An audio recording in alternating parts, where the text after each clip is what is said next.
mining is the nickel mining in Santa Cruz, Zambales. People's Network for Environment protested at the DM Consunji Incorporated last March 3, 2016, and demanded the closure of the company's nickel mine in Zambales.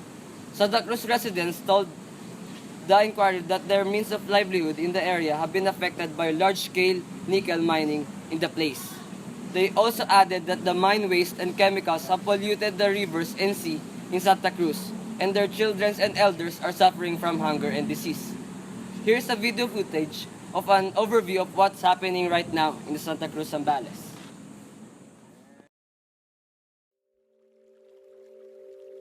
Ang naranasan po namin nung nakalipas na bagyong Lando, hanggang baywang na po yung tubig, grabe na po yung agos, tapos pulang-pula po yung tubig daw. Pagbalik na po namin ng bahay kinabukasan, ang nabutan po namin sa bahay, kumbaga nagkarambulan na lahat ng gamit sa loob ng bahay, tapos yung taas po ng bahay namin, bumagsak na po, kumbaga naatabunan na po ng nickel yung sahig niya. Dumating po ng alas 9, alas 10 ng gabi, yun na po, tubig na po na may kasamang putik. Putik po na tinatawag po natin na galing po sa minahan. Yung pong minimina nila sa bundok. Na kahit tignan po natin, dito sa baba pa lang, kalbo na po ang bundok ng Zambales.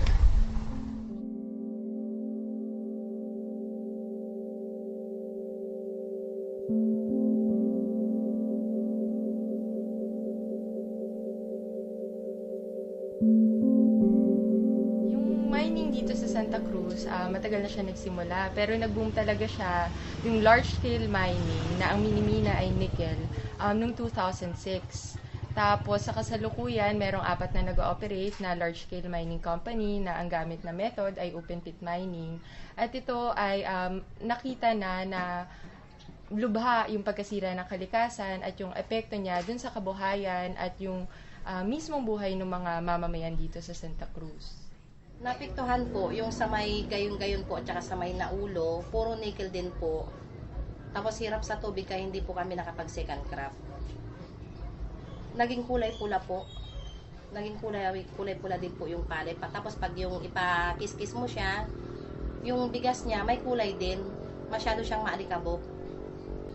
Hindi, yun po ang epekto ng nickel sa amin. Tapos palagi nagkakasakit yung mga bata ngayon, ubo, sipon, dahil sa alikabok, masyadong maalikabok. Kasi po masyadong makapal yung putik sa looban. We all know that everything has their own positive and negative sides, or the advantage and disadvantages of it. But what are the advantages and disadvantages of mining? The advantages of mining are, it provides short-term employment for the locals and raising the living standards of the community. Also, revenues generated from mining activities help in developing facilities such as schools, hospitals, and other social amenities. These activities promote business enterprise in the mining regions. It also benefits mining companies or investors. And lastly, benefits of mining include supply of raw materials needed for construction of roads and hospitals or manufacturing of products such as automobiles, employment creation, source of income, and foreign exchange for the mining country. Electricity is also generated from mined materials. If there are advantages, there will be disadvantages too, and some of these are the stabilization of indigenous communities because some of mining locations right now were home of indigenous people before. Chemicals such as mercury and cyanide used in mining will impose health hazards to plants, animals, and human. Chemicals also make soil not suitable for planting wherein it damages to environment made by mining industry that cannot be restored in the span of 20 years. Another is that mining will definitely create damage to the environment. Large area of land will be affected and utilized starting from the blasting, preparation of tailing ponds and tailing disposals, the crusher plant area, stockpile area for ore materials, and waste materials. Lastly, mining can cause erosion and landslide that will vastly cause death and destroy surrounding environment like farms, rivers, or any bodies of waters.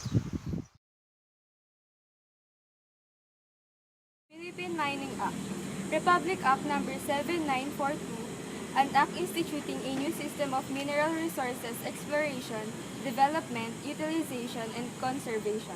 This act, which is a consolidation of House Bill No. 10816, and Senate Bill number 1639 was approved by Edgardo J. Angara, President of the Senate, Jose de Venecia, Speaker of the House of Representatives, and finally passed on February 10, 1995 under the administration of Fidel V. Ramos. Since the country have implemented the Philippine Mining Act, the procedures and getting a license if someone is going to build a mining corporation would not be easy. First, find a deposit. Second, establish a mine. There are also requirements that must be passed before establishing a business here in the Philippines. In this part, I will be discussing the Republic Act 3931, which is the act in creating the National Water and Air Pollution Control Commission. Watch the short clip. Republic Act number 3931, signed on June 18, 1964. An act creating the National Water and Air Pollution Control Commission. The Water Code of the Philippines sought to revise and consolidate the laws governing ownership, appropriation, utilization, exploitation, development, conservation, and protection of water resources. The nature of water rights may be drawn from the 5 underlying principles enumerated in Article 3, but the one is the utilization, exploitation, development, conservation, and protection of water resources shall be subject to the control and regulation of the government through the National Water Resources Council. The National Water Resources Board, formerly known as the National Water Resources Council, which is the primary government agency tasked with the overall management of the water resources in the Philippines. As the regulator of water resources, the NWRB performs the following functions: issue, suspend, revoke, approve, transfer of water permits for the appropriation and use of water. Issue permits for development of streams, lakes, or springs for recreational purposes. Issue permits for drilling of wells. Approve transfer of water from one river basin to another. Approve rules and regulation prescribed by other government agencies performing to the utilization, exploitation, development, control, conservation, or protection of water resources. Imagine a world where a liter of water costs 2 or 3 times as much as a liter of gasoline because our water supply has become so poisoned that there are very few sources of water left. Many people poke fun at this scenario, saying that it's never going to happen, but the reality is that it could happen sooner than we think. The pollution of the world's fresh water supply is already happening at an alarming rate. And if we do not take measures to stop what's happening, we could be facing a water scarcity crisis very soon. Industries and better disposal of toxic materials and byproducts into our water supply plays a huge role in the growing water crisis. In the Philippines alone, chemical pollution is quickly taking its toll on our limited supply of fresh water. A little cocktail of hazardous chemicals are being dumped daily into such major water sources as the Laguna Lake and the Pasig River. Data from the Environmental Management Bureau, or EMB of the Philippines, showed that out of the 127 freshwater bodies that they sampled, 47% were found to have good water quality. However, 40% of those sampled were found to have only fair water quality, while 13% showed poor water quality. Most alarming of all was a statement from the Environment Secretary Angelo Reyes that as many as 50 of the 421 rivers in the Philippines are already considered biologically dead. Biologically dead rivers no longer contain any oxygen and cannot support any but the hardiest kind of species. If this dangerous and toxic practice continues, a bleak, waterless landscape may not be far from our country's future. Kidapawan City's tourism office reported that a major forest fire broke out on Mount Apo on May 31. The said forest fire has affected more than 100 hectares of forest cover. Dozens of trekkers who climbed Mount Apo during the Holy Week were evacuated as Bureau of Fire Protection personnel from here, Makilala and Magpet have been trying to battle the forest fire. Muling naglagablab ang apoy sa bahagi ng Tinikaran Trail ng Mount Apo kagabi, lalo pa itong lumakas kaninang madaling araw. Dahil dito, pati Century Bonsai Area at lugar kung nasaan ang maraming unggoy apektado na. Una niya na ang mga mananap nga natural na minti nga nanimuyo niya ng mga lugar. mga tanom. So posible niya na tungod kay ang atoang nature nagabalance siya sa atoang ecosystem. So of course dako gyud kay siyang mamahimong resulta niini sa atong palibot. Walang patid sa pag-apula ang mga volunteer sa sunog. Gayunman, isinaalang-alang din daw nila ang kaligtasan ng bawat isa sa operasyon. And safety first, safety. Kung hindi ba kaya yun, back out, pull out na lang ta. And then know the safety, pinaka-safe na location kung asa mo pwede. Okay? I-strengthen natin yung lumang fire line. Tapos may redirection tayo ng new troops, no? Yung new rangers doon sa bagong area na may sunog. Sir, kung muabot din dito sa katong sulfur mas delikado? Definitely, no? Definitely. Kaya sulfur may kainitan din, no?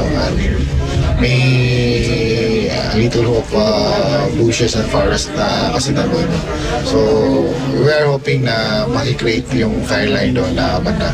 Sa gitna naman ng pag-apula, 5 fire volunteer ang nasugatan. Sa meeting ng Protected Areas and Wildlife Bureau, napagdesisyonan ng isara muna ang Mount Apo Natural Park dahil sa mga pinsalang dulot ng forest fire. Siguro, ang immediate is for the operations now. Kasi like we mentioned, we are in dire need of resources for the operations. So secondly po, kasama na po yan sa rehabilitation. Isa namang One of the most severe environmental issues that the world is facing today is the issue of deforestation. Deforestation is defined as the permanent destruction of forests in order to make the land available for other uses. This may be done through illegal logging, arson, or even through forms of legal urbanization. An estimated 7.3 million hectares of forests are lost each year, and about half of the world's tropical forests have already been cleared. Deforestation occurs around the world, though tropical rainforests are particularly targeted. NASA predicts that if the current deforestation levels proceed, the world's rainforests may be completely erased in as little as 100 years. Countries with significant deforestation include Brazil, Indonesia, Thailand, the Democratic Republic of Congo, and other parts of Africa, as well as of Eastern Europe.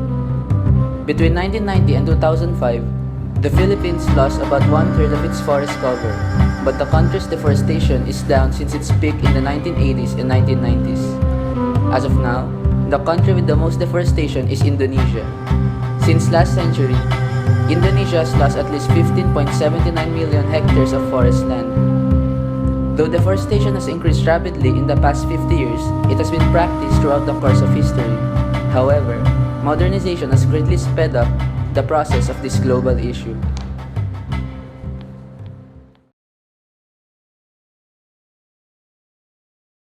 When we talk about laws, rules, and regulations, the first question that comes into a person's mind is, why do the government make different kinds of laws? Well, laws are made because of several reasons. One of these is to protect all living species in the country and the nature as well. And whatever the reasons might be, I'll be discussing those laws about deforestation. Fun fact, planet Earth is 4.5 billion years old. Mankind, about 140,000 years old. Let me put that in perspective. If you condense the Earth's lifespan into 24 hours, that's one full day, then we have been here on this planet for, drum roll please, 3 seconds. 3 seconds. And look what we've done. We have modestly named ourselves Homo sapiens, meaning wise man. But is man really so wise? Smart, yes, and it's good to be smart, but not too smart for your own good. The first law is the Act Number 2711, which restricts the entry to forests only for forest use. The second firearm dealt is the Forestry Administrative Order Number 16-1 of the year 1941, which is issued by its Secretary of Agriculture and Commerce, Benigno S. Aquino, to the Bureau of Forestry to implement Act Number 2711. It prohibits inside forests to serve, among others, exploitation and prospecting work for mineral deposits under the mining law, or digging up or removing any of mineral deposits, stone, earth, rock, or quarrying of stone. The sole exception of this administrative order is the mining claims before February 1935 under the Act Number 4268, all now lapsed. The next law after this is the Republic Act No. 3092 of 1961, which amends the Act No. 2711 and requires congressional legislation for every reclassification of forests into mineral reserves. Congress has not delegated this power to the executive branch. The fourth law related to deforestation is the Presidential Decree No. 705 of the year 1975, which is also known as the Forestry Reform Code. It declares no land of the public domain 18% in slope or over shall be classified as alienable and disposable.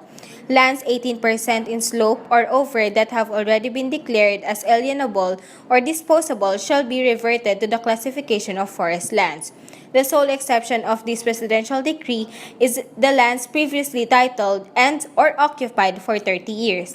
The next one is the Presidential Decree No. 1559 of the year 1978, which amends the Presidential Decree No. 705, Section 69, that states unlawful occupation or destructions of forest lands, any person who enters or occupies or possesses for his own private use or for others for any forest land or grazing land without authority under a license agreement, lease, license, or permit, or in any manner destroys such forest land, or causes damage to timber stand and other products and forest growth found therein, or who assists, aids, or abets any other person to do so, shall upon conviction be fined in an amount of not less than 500 pesos nor more than 20,000 pesos, and imprisoned for not less than 6 months nor more than 2 years for each such offense.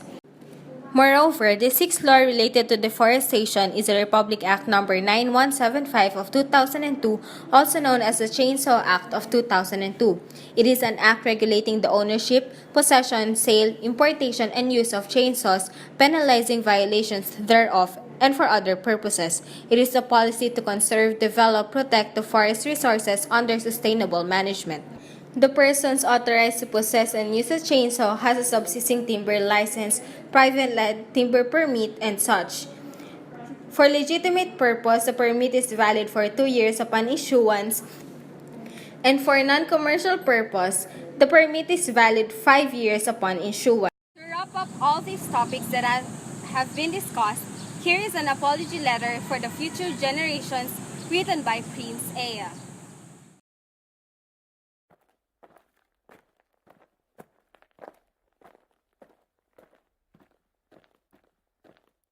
Dear future generations, I think I speak for the rest of us when I say, sorry. Sorry we left you with our mess of a planet. Sorry that we were too caught up in our own doings to do something. Sorry we listened to people who made excuses to do nothing. I hope you forgive us. We just didn't realize how special the earth was. Like a marriage gone wrong, we didn't know what we had until it was gone. For example, I'm guessing you probably know it as the Amazon desert, right? Well, believe it or not, it was once called the Amazon rainforest, and there were billions of trees there, all of them gorgeous. And oh, you don't know much about trees, do you? Well, let me tell you, trees are amazing. I mean, we literally breathe the air they are creating. They clean up our pollution, our carbon. They store and purify water, give us medicine that cures our diseases, food that feeds us, which is why I'm so sorry to tell you that we burn them down. Cut them down with brutal machines, horrific, at a rate of 40 football fields every minute. That's 50% of all the trees in the world gone in the last 100 years. Why? For this. And that wouldn't make me so sad if it weren't so many pictures of leaves on it. You know, when I was a child, I read how the Native Americans had such consideration for the planet that they felt responsible for how they left the land for the next 7 generations. Which brings me great sorrow, because most of us today don't even care about tomorrow. So I'm sorry. I'm sorry that we put profit above people, greed above need, the rule of gold above the golden rule. I'm sorry we use nature as a credit card with no spending limit, overdrafting animals to extinction, stealing your chance to ever see their uniqueness or become friends with them. Sorry we poison the ocean so much that you can't even swim in them. But most of all, I'm sorry about our mindset, 'cause we had the nerve to call this destruction progress. Hey Fox News, if you don't think climate change is a threat, I dare you to interview the thousands of homeless people in Bangladesh. See, while you were in your penthouse nestled, their homes were literally washed away beneath their feet due to rising sea levels. And Sarah Palin, you said that you love the smell of fossil fuels. Well, I urge you to talk to the kids of Beijing who are forced to wear pollution masks just to go to school.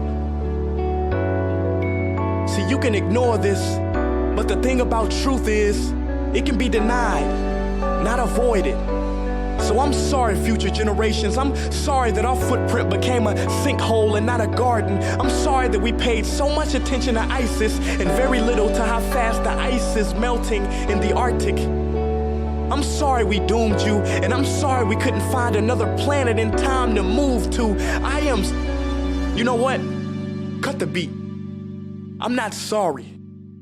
This future, I do not accept it. Because an error does not become a mistake until you refuse to correct it.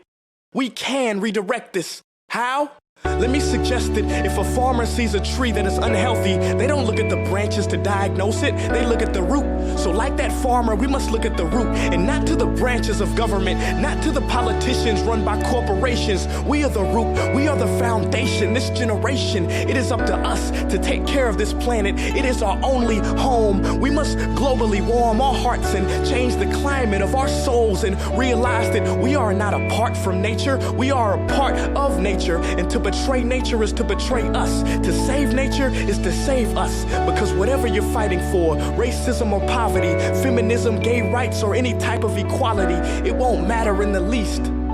Because if we don't all work together to save the environment, we will be equally extinct. Sorry.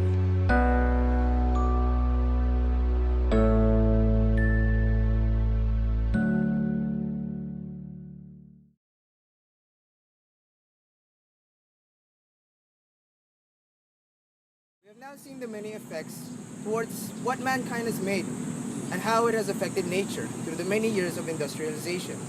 Now, what I'm going to share to you is a few tips and tricks that we can all apply so that by just a small portion, we can help Mother Nature in return for everything that has provided us. So, watch this documentary and I hope you learn something from it.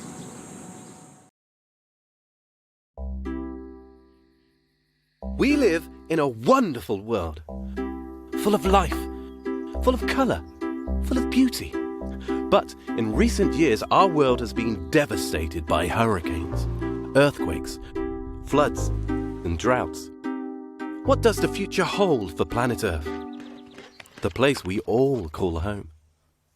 Climate change could destroy the world that we live in. Scientists predict that within 50 years, many parts of our world could be under 20 centimeters of water. We can prevent this if we all work together. There is still time for us to save our world. Solar panels, wind farms, and underwater turbines are being used to produce renewable energy. These are sources that can be used again and again. Although there are still many more things that we can be doing. Things that you and your family can do together. You can reduce the amount of waste you produce. This can be done by being more resourceful with the things that you use and buy. You and your family can recycle many items in your home. Just look at what you can reuse. Jars, bottles, bags. Did you know that 100,000 tons of carrier bags are being thrown away every single year? This is the same weight as 70,000 cars. You and your family can put a stop to this by simply reusing your bags rather than just throwing them away. Many items that you use can be recycled. Cans, bottles, paper, even electrical goods and food can be recycled. It is important we don't just throw these items away. Your used can could easily become part of a new car, and your used glass bottle could be made into new windows for your home. So, make sure you use a recycle bin every time. There are many simple things that you and your family can do around your home. Plant a tree in your garden and watch it grow. Make compost with your leftover food and grow new food. When the weather is nice, hang your clothes out to dry. All these things could not only save the environment, they can also save your family money. What we have right now is a chance to preserve our future. Tell your parents, your grandparents, and your friends to do the small things that count. We must take it step by step to make sure that you have a future to grow up in. Person by person, family by family, community by community. Together, we can make a difference.